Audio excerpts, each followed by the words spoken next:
Adam, Deen, you made a panorama about this, Adam, about a year ago. What would a British Islam be? What would it look like? It would definitely be an Islam that hasn't been hijacked by extremists and fundamentalists. Unfortunately, one of the greatest challenges that we have right now for Islam is that the dominant reading of Islam is one that has lost all of its beauty and lost its ethical content. So, what is an extremist? What is a conservative? What is an orthodox Muslim? I mean, these terms are very difficult to define, aren't they? Yes, they are very difficult. What you will find within the Muslim community now is that there's a tension between sort of the rationalist Muslims and the anti-rationalist Muslims. And unfortunately, the anti-rationalist Muslims that are influenced by, let's say, sort of puritanical readings of Islam, an example of that is Wahhabism, have the upper hand, and there are many reasons why that is. And one of the challenges that... puritanical Islam? What does it mean, puritanical? Well, puritanical is a reading of Islam that is literal, which is divorced from ethics. So it's a particular idea that you can only understand good and evil, right and wrong, from religious scripture. And individuals that are, I would deem to be puritanical, have a very literalist understanding of, say, the hadith. Adam, tell me one theological aspect which you believe is no longer applicable to the modern age. Yeah. Before I do that, I just want to clarify that there's a slightly caricature understanding of what I was saying. I don't think all Muslims are in this predicament. I think that the dominating voices that seem to have the loudest voices within our community are a minority, but these individuals that are pushing this type of reading of Islam. Well, here's an example. Well, you can ask the Imam. You can ask the Imam. Yeah. Well, there's an example. A majority of these scholars, majority of these individuals that dominate the intellectual Islamic discourse believe that it is legitimate to kill an apostate, someone who has decided to leave the Islamic faith. Now, that is the epitome of irrationality, to kill someone for changing their mind. But what would you ask the Imam? What's your direct question to the Imam? Well, I mean, would you support such a ruling? Islam is all about love. Islam is about peace. Islam is about respect. But that's just lip service. When how much love can you have for someone for killing them for changing their mind? Okay. My question to you, do you believe that there is a problem of extremism currently now? Do you believe there is an actual problem? Ask the question again, Adam. Yeah, please. I mean, do you believe that there is a problem within sort of the religious discourse? There is an element of extremism. And do you think that we should condemn the ruling on apostates, that we should kill them? Do you not think that's a problem? Absolutely. Let me put it this way. Islam has freedom of choice, and you can choose whether you want to be in Islam or whether out of Islam. And there is no compulsion of bringing somebody into Islam. No, not into Islam, but if someone is a Muslim who decides not to be a Muslim, do you think they should... Raza, I'll come to you in a minute. Yeah, you have to be patient. Good. Do come to me. Do you believe... One second. Do you believe that person should be killed? You are pinning down one single argument of the jurists. The majority of the jurists... the whole of the Muslims. I personally think that person should not be killed. Do you not believe?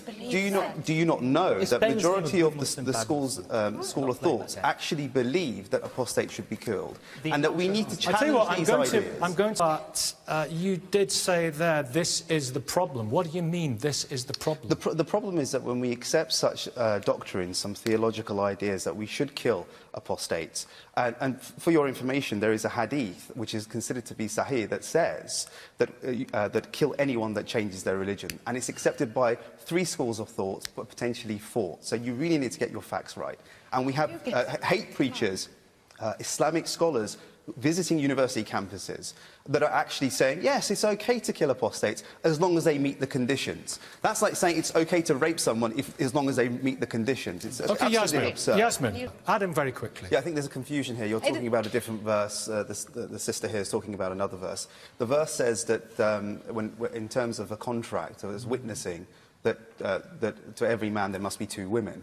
And so these kind of extremist Muslims, puritanical Muslims, believe then, therefore, they extrapolate from that a woman is less than a man, and their witness is less than a man. And it's not controversial, but what they misunderstand is that there's a rationale to the verse. It says, so the other one may remind her.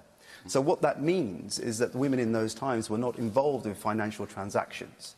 So where we part with the extremists, that we would say in modern society women are engaged in public life, they are involved with financial transactions and they're competent. And we would say that that wouldn't apply today. Whereas extremist Muslims, And that's what why they it's would say, they would... important. Yeah, we're on the same side here. Extremist Muslims... Oh, Maybe. that's a shame. Yeah, That's we're on why, the same side. that's But why can I just say, the that the biggest driver text. of Islamophobia, because Raza keeps talking about me perpetuating Islamophobia, Yeah. the biggest driver of Islamophobia is denial that there is a problem to begin with. That's the biggest problem. It behoves me to give Adam a response to what you Yes, said. well, thanks for that. It was very cute. But what I would say is that you said it's got nothing to do with religion. When we say that religion has something to do with Sharia courts and partners going back to their spouses because of, and they're still a victim of domestic violence, you say that we have to make a distinction with religion, but the whole point of going to a Sharia council is because of religion. And one of the reasons they used to justify them returning back to their abusive partners is because they believe the Quran mandates beating women. So, yes, not all cases, but there are some cases, and that we must... But that's like anything Now, let me finish. So there is a sense of denial here that there is a problem in the way that we read the Quran. I don't believe that the Quran mandates beating women, but a lot of Muslims of the scholarship, let's say, they see... One second. Now, let me finish. Imam, stand no, against Sahar, this. please. Adam Deen. Yeah, I think it's important to say make that it right. the problem does exist, and it is a sort of obsession with sex. There is a type of reading of Islam that's obsessed with sex and the potential situation where you may, suddenly have some sexual encounter with some woman. To put it into context, this isn't a widespread problem. There is a small minority of Muslims that hold... I agree with you. Yes.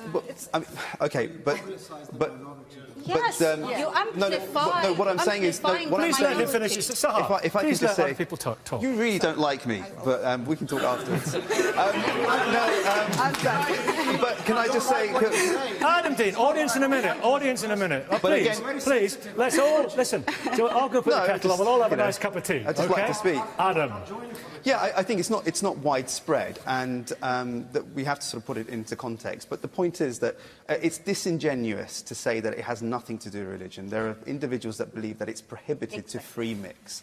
You can't completely ignore it. Okay, you can't completely ignor it. But that's Adam, not true. wait. That's Adam not Deen. true of Muslims that are born and bred in the West. They are educated. Stats show that the No, but majority I just of that's in the UK. They are educated. 46% of Muslims in this country live in some of the poorest councils in the country. Let Adam respond. Of course, there are 2011 factors. census. There are factors such as the power vacuum that has been created, the tension between Shia and Sunni, the invasion of Iraq. The pulling out of troops of Iraq. These are factors, of course, but to the exception of ideology is just pretending. When an ISIS person, a member of ISIS, executes someone who he deems to be an apostate and shouts Allahu Akbar, why should we doubt that it's motivated by religion? Mabeen has said, and I want to hear more interesting stuff from Adam. You have to understand the phenomenon of ISIS. It's not about just fighting against foreign fighters, ridding of them or occupation of their land. It's more than that. It's that and a hell of a lot more. It's about living in this utopian Islamic state. And their gravitas comes from operating in an environment of Islamism and Wahhabism. They are touching upon these ideas to recruit young people. And to deny this is furthering the recruitment of ISIS. And may I just finish? Quilliam has been mentioned here, and I don't know why. Because you're part of Quilliam. But we should be talking about ideas. Quilliam Foundation is about countering radicalisation and extremism by basing it upon human rights.